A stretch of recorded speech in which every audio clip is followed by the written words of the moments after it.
On November 21, 1959, Gene Ward, a sports writer for the Daily News, directed his focus on the big league drivers from the Twin Cities of Minnesota, noting that it was the only community in the country which had gone ahead and built a big league stadium. He then reasoned that it was no wonder that the area's sports-minded citizens were beginning to become embittered with the whole sorry series of runarounds they had received from the big leagues. Their civic stadium was originally erected on the solemn promises of Horace Stoneham, but then he and his Giants flew by on their way to San Francisco without stopping off for even an apology.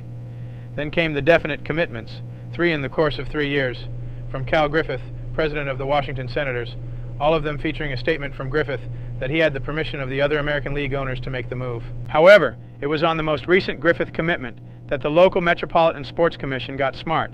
It insisted on a letter of intent from the Senators before approaching the Board of Estimate and the City Council about a bond issue for stadium expansion.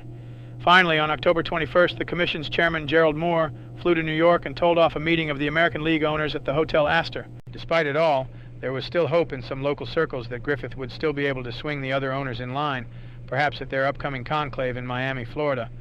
Another Twin Cities faction headed by Wheelock Whitney, Jr., represented one of the founding 5 franchises of our Continental League. Wheelock's group invested $50,000 of cold hard cash in the Continental on the assurances from our president, Branch Rickey, that the American and National Leagues had no serious intentions of expanding. Yet for all the frustration, the Twin Cities community kept right on trying.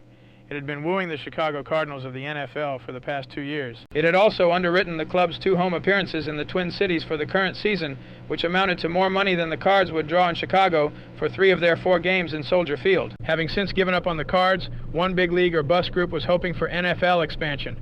Another group, headed by Max Winter, the old Minneapolis Laker promoter, had put up $150,000 into the newly minted American Football League and was getting ready to roll with Sunday Pro Football by the next fall.